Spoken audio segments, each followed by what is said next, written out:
지구본. 장학사 한 분이 어느 초등학교를 방문했다.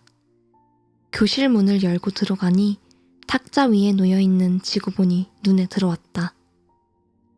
장학사는 비스듬히 놓여있는 지구본을 가리키면서 앞에 있는 학생에게 물었다. 학생, 지구본이 이렇게 기울어진 이유가 무엇이지? 그러자 그 학생은 무안한 듯이 이렇게 대답했다. 저는 절대로 만지지 않았습니다. 정말입니다. 손대지 않았습니다. 장학사는 너무도 어이가 없어 담임선생님을 불러 어찌된 영문인지 물어보았다. 그러자 담임선생님도 멋쩍은 듯이 이렇게 답변했다. 죄송합니다. 사올 때부터 그랬었는데 잘못 사왔나 봅니다. 다시 새 것으로 바꿔오겠습니다. 심각해진 장학사는 교장실에 들러서 자초지종을 이야기한 뒤에 도대체 교육을 어떻게 시키는 것인지를 따졌다. 그러자 교장 선생이 천연덕스럽게 이런 대답을 했다. 아니 장학사님, 요즘 세상이 다 그렇지 않습니까? 어디 지구본만 비뚤어졌습니까? 세상이 다 비뚤어져 있는데 뭘 그 정도로 그러십니까? 물론 꾸며낸 이야기다. 오늘날의 교육 풍토에 대한 하나의 풍자일 뿐이다. 그러나 우리가 이런 교육의 풍토 속에서 인생의 재반 문제에 대한 해답을 찾아낼 수가 있겠는가? 어찌 이런 학교 교육이나 사회 교육에 인생을 맡길 수가 있겠는가? 원래 기울어져 있는 것이 지구본의 참모습임을 알지도 못하고 또한 그것을 감추려고만 하니 갈수록 세상의 진실이 보이지 않는 것이다. 바지 5cm. 어떤 남성이 옷가게에 들러 긴 바지를 하나 구입했다. 내일 그것을 입고서 어떤 모임에 참석하기 위해서였다. 그는 집에 와서 아내에게 이렇게 일렀다. 여보, 내일 아침 일찍 내가 이 옷을 입고 가야 하는데 아무래도 조금 긴 것 같으니 당신이 5cm 정도만 줄여주구려. 아내는 설거지를 마치고 그 일을 하려고 했다. 그런데 아기가 자꾸 칭얼거려서 방에 들어가 아기를 재웠다. 그러다가 자신도 그만 깜빡 잠이 들고 말았다. 남편의 여동생인 신우이가 곤히 잠자는 언니의 모습을 보면서 언니 대신에 자기가 그 일을 다 해놓았다. 깊은 밤중이 되어 시어머니가 화장실에 가기 위하여 잠시 일어났다. 거실을 지나가다 보니까 옷이 그대로 놓여 있었다. 젊은 아이가 얼마나 고단했으면 저렇게 정신없이 잘까? 내가 하지 뭐. 그러면서 시어머니가 또 5cm를 잘랐다. 새벽녘이 되어 아기 엄마는 깨었다. 부랴부랴 그도 5cm를 또 잘랐다. 그러니까 모두 15cm를 자른 것이었다. 남편이 아침에 일어나서 옷을 입어보니까 반바지가 다 되어버렸다. 자초지종을 알게 된 그는 비록 바지는 짧아져서 볼 모양이 없었지만 마음은 한없이 기뻤다. 바지의 길이가 좀 짧으면 어떠냐? 우리 가족이 이만큼 서로 생각해주면 되었지. 내가 더 부러울 것이 무엇이냐? 그러면서 그는 자랑스러운 마음으로 그 짧아진 바지를 입고 모임에 참석했다고 한다. 볼품없는 짧은 바지가 되어버렸으나 그 안에 담긴 가슴 뭉클한 사랑은 그 어느 것하고도 바꿀 수 없는 아름다운 것이다. 우리의 가정도 이와 같이 되기를 바란다. 서로 위해주고 다정하게 사는 가족의 화목함이야말로 우리들에게 살아가는 용기와 힘을 주는 원천이라 하겠다. 아내의 눈썹. 남부러울 것 없이 모든 것을 갖춘 여성이 있었다. 그러나 그에게도 단 한 가지의 콤플렉스가 있었다. 그것은 이상하게도 눈썹이 나지를 않는 것이었다. 그래서 그는 늘 짙은 화장으로 눈썹을 그리고 다녔다. 그러던 차에 그는 사랑하는 남성을 만나 결혼하게 되었다. 그는 행복하면서도 늘 마음 한구석에는 불안한 생각이 가시지를 않았다. 남편이 혹시라도 자신의 그린 눈썹 때문에 실망하지는 않을까 하는 조바심 때문이었다. 결혼 후 3년쯤 되었을 때 그만 남편의 사업이 망해버리고 말았다. 두 사람은 어쩔 수 없이 연탄을 배달하는 일을 시작했다. 하루는 바람이 세차게 부는 날이었다. 연탄의 잿가루가 뒤에서 리어카를 밀고 있던 아내의 눈 속으로 들어가 절로 눈물이 흐르게 되었다. 하지만 그는 마음대로 눈물을 닦을 수가 없었다. 화장이 지워지기라도 해서 자신의 비밀이 드러날 것을 우려해서였다. 그때 남편은 아내에게로 다가왔다. 그리고는 수건을 벗어서 아내의 얼굴을 닦아주기 시작했다. 아내의 가슴은 철렁 내려앉았다. 남편은 이런 불안한 아내의 마음을 모르는 척하고 그의 얼굴을 깨끗하게 닦아주었다. 그러나 아내의 눈썹만큼은 조금도 건드리지 않았다. 그리고 나서 이렇게 말했다. 여보, 당신의 얼굴이 예전처럼 예뻐졌구려. 남편은 태연하게 다시금 리어카를 끌기 시작했다. 이미 남편은 다 알고 있었으면서도 아내를 생각해서 모른 채 하고 있었을 뿐이다. 자기를 그토록 사랑해주는 남편의 마음이 아내는 얼마나 고마웠겠는가? 어려운 가운데서도 그것을 묵묵히 참아내는 아내와 아내를 배려하는 남편의 세심한 마음은 우리에게 절로 감동을 불러일으킨다. 남을 생각하고 배려해주는 따뜻한 마음이 늘 우리에게도 있었으면 한다. 처칠과 교통순경. 영국의 수상 윈스턴 처칠경에게 있었던 일화 한 토막이다. 하루는 처칠에게 급한 용무가 생겼다. 그는 기사에게 차를 준비시켜서 지정된 장소로 빨리 차를 달리게 했다. 기사는 전속력으로 차를 몰고 있었다. 그런데 갑자기 앞에 신호등이 나타나는 것이었다. 붉은 불이었다. 기사는 어쩔 수 없이 일단 차를 멈추었다. 처칠은 마음이 급했다. 그래서 그는 차창 밖으로 주변을 둘러보았다.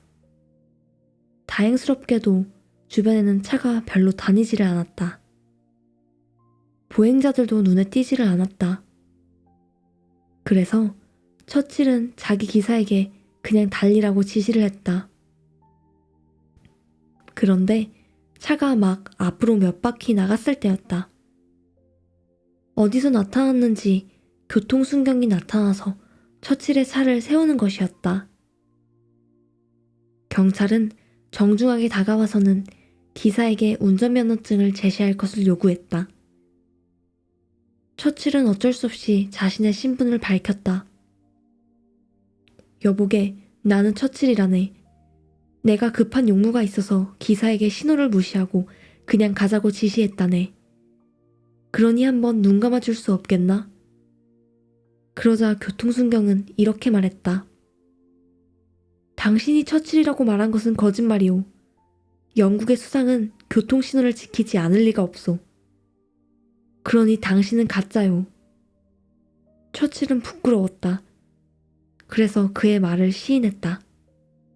맞소, 나는 가짜요. 처칠은 뒤에 자기의 책임을 끝까지 다하는 충실한 모습을 보여주었던 교통순경을 승진시키도록 조치를 취했다. 그러나 그 교통순경은 자신이 승진하는 것을 거부해버렸다. 자신은 마땅히 해야 될 일을 했기 때문에 승진할 이유가 없다는 것이었다. 얼마나 당당한가? 우리들도 매사에 이와 같이 떳떳해야 될 것이다. 스컹크 7마리. 미국의 제16대 대통령이었던 에이브라함 링컨에 관한 일화이다. 하루는 그가 자신이 소속해 있는 공화당 상원 의원들로부터 7명의 장관을 교체하라는 압력을 받게 되었다. 물론 그 장관들에게 약간의 실수가 있었던 것은 사실이었다. 그러나 링컨은 단 한 명의 장관만 교체하고 나머지는 유임을 시켰다. 그러자 상원 의원들은 링컨의 처사에 대해서 강력히 항의하기 시작했다. 그때 링컨은 다음과 같은 이야기를 만들어서 그들에게 들려주었다. 밤마다 스컹크들에게 괴로움을 당하는 농부가 있었소. 농부의 아내는 제발 스컹크를 없애달라고 남편에게 애원했답니다. 그래서 농부는 밤중에 총을 들고 밖으로 나갔답니다. 얼마 후 총성이 들리고 농부가 돌아왔습니다. 아내가 그에게 물었답니다. 여보, 스컹크를 모두 죽였나요? 농부는 웃으며 말했답니다. 스컹크 7마리가 숲속에서 아장아장 걸어오더군. 그래서 총을 쏘아 한 놈만 잡았지. 전부를 죽일 필요는 없어. 나머지는 놀라게만 해도 되잖아. 사람에게는 누구나 실수가 있기 마련입니다. 그러니 실수를 만회할 수 있는 기회를 주는 것이 새로운 사람을 뽑아서 또 실수를 시키는 것보다는 나을 것입니다. 상원 의원들은 링컨의 말을 알아듣고서는 모두가 머리를 끄덕였다. 대통령의 보호를 받은 6장관은 그 후에 최선을 다해서 큰 업적을 남겼다. 훌륭한 지도자는 사람을 소중하게 여긴다. 우리도 넓은 마음으로 주변의 사람을 대하자. 잘못이 있다고 그 사람을 일일이 추궁하기보다 잘못을 반성하게 만드는 링컨의 지혜를 배우자. 우산장수와 소금장수. 옛날 어느 마을에 할머니 한 분이 살고 계셨다.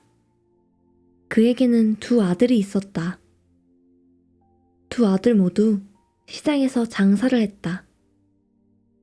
큰 아들은 우산 장사를 했고 작은 아들은 소금 장사를 했다. 그런데 이 할머니는 매일 2 아들을 걱정하면서 울며 세월을 보내는 것이었다. 날씨가 좋은 날은 우산 장사를 하는 큰 아들을 걱정하면서 한숨을 쉬었다. 아니, 날씨가 이처럼 햇빛만 비치면 맞이의 우산은 하나도 팔리지 않을 텐데 이 일을 어떻게 하나? 반대로 비가 오는 날이면 이 할머니는 영락없이 작은 아들을 걱정하느라고 제대로 잠을 이루지 못했다. 아니, 금년에는 작은 아들이 빚을 내서 소금을 많이도 준비해 놓았던데 이렇게 장대비가 와서 소금 가마가 다 녹아버리면 어떻게 하나? 그래서 그 할머니는 날씨가 좋아도 울상이고 날씨가 나빠도 울상이었다. 그녀의 마음에는 근심이 떠나지를 않았다. 어떻게 하면 이 할머니의 문제를 해결할 수 있겠는가? 방법은 간단하다. 생각을 긍정적으로 바꾸면 되는 것이다. 그러면 절로 한숨은 사라지고 그 대신 감사가 터져 나올 것이다. 날씨가 좋으면 소금 장사를 하는 작은 아들을 생각하면 될 것이다. 야, 오늘은 소금이 잘 팔리겠구나. 그러면 절로 감사한 마음이 들 것이다. 반대로 비가 오는 날에는 우산 장사를 하는 큰아들을 생각하면 될 것이다. 아이고 고마워라. 오늘은 비가 오는 덕분에 큰아들네 우산이 잘 팔리겠구나. 감사는 생각하기 나름이다. 긍정적으로 생각하면 모든 일이 감사할 따름이다. 감사하지 못하기 때문에 삶은 고달파진다. 생각을 바꾸어서 밝은 면을 보며 모든 일에 감사를 회복하도록 하자. 돌덩어리. 옛날 어느 임금님이 민정사찰을 나가게 되었다. 그는 밤중에 신하 한 사람을 시켜 사람들이 자주 왕래하는 길 한복판에 큰 돌덩어리 하나를 갖다 놓게 했다. 날이 환하게 밝아졌을 때 임금님은 큰 나무 뒤에 숨어 지나가는 사람들의 모습을 살펴보았다. 수많은 사람들이 지나가고 있었다. 대부분의 사람들은 별 다른 생각이 없어 앞에 놓여있는 돌을 피해갔다. 간혹 어떤 사람들은 그 돌에 발이 부딪혀 넘어질 뻔하기도 했다. 그럼에도 불구하고 그들은 돌멩이를 치우려고 하지 않고 오히려 욕지거리를 하면서 불평하기를 쑤였다. 도대체 어떤 못된 녀석이 길 한복판에 이런 큰 돌을 갖다 놓았단 말인가? 한참 뒤 어떤 노인 한 분이 지게를 지고 가다가 그 돌을 보게 되었다. 그는 지게를 잠시 내려놓았다. 그리고는 안간힘을 다 써서 그 돌을 길 옆으로 밀어 놓았다. 그리고 난 뒤에 다시금 돌아와서 지게를 매려고 했다. 그런데 이게 웬일인가? 그 돌 밑에 듬직한 엽전꾸러미가 놓여 있는 것이었다. 그리고 그 가운데는 편지 한 장이 놓여 있었다. 거기에는 이렇게 적혀 있었다. 누구든지 돌을 옮긴 사람에게 이 엽전꾸러미를 드립니다. 새로운 한 달이 시작되었다. 이번 한 달을 어떻게 살아갈 것인가? 기회주의자처럼 그저 이리 피하고 저리 피하면서 살아갈 것인가? 그렇지 않으면 이 사람 저 사람 원망이나 하면서 살 것인가? 이번 한 달은 그렇게 살지 말자. 적극적으로 우리 앞에 놓여있는 돌을 치워가면서 살자. 적극적이고 긍정적인 태도가 복을 가져다 준다.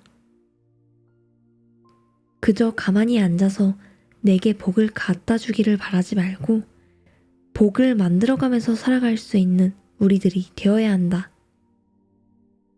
결국 적극적이고 긍정적인 태도는 자신뿐 아니라 주위도 행복하게 한다. 이상한 면접 시험. 어떤 회사에서 사람이 필요해서 신문에 모집 광고를 내었다. 그 광고를 보고서 70명이나 되는 많은 사람들이 몰려왔다. 그래서 그들에게 시험을 쳐서 그 가운데 적당한 사람을 뽑기로 했다. 시험은 간단했지만 방법은 색달랐다. 지원자들은 차례대로 줄을 서서 한 사람씩만 시험장 안으로 들어가게 되어 있었다.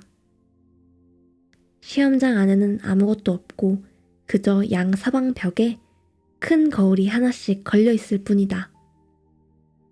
지원자들은 거울에 비친 자신의 모습을 바라보면서 거울 위에 쓰여 있는 질문에 예 또는 아니오라고 답안지에 적도록 되어 있었다. 첫 번째 질문이었다. 당신은 거울에 비친 이 사람이 정직한 사람이라고 생각합니까? 두 번째 질문이었다. 이 사람은 여하의 경우에도 거짓말을 하지 않는 사람입니까? 세 번째 질문이었다. 이 사람은 과연 신뢰할 수 있는 인물이라고 생각합니까? 마지막 네 번째 질문이었다. 만일 당신이라면 이 사람을 채용하겠습니까? 그것이 시험의 전부였다. 시험을 치른 사람마다 의외라는 듯한 표정을 지으면서 대부분 이렇게 수군거렸다. 사람을 뽑으려면 시험을 쳐서 실력으로 뽑아야지. 이게 뭐야? 드디어 합격자 발표가 있었다. 놀랍게도 70명 가운데 단 한 사람만 합격했다. 합격한 사람은 4가지 질문에 모두 아니오라고 대답한 사람이었다. 그 회사는 자기의 실력을 뽐내면서 큰 소리를 치는 사람보다는 정직한 사람, 자기의 부족을 솔직하게 고백할 수 있는 용기 있는 사람을 원했던 것이다. 우리도 살아가면서 서 있는 줄로 생각했다가 넘어질 때가 많이 있다. 교만해지지 말자. 오직 겸손하게 우리 자신을 낮추자.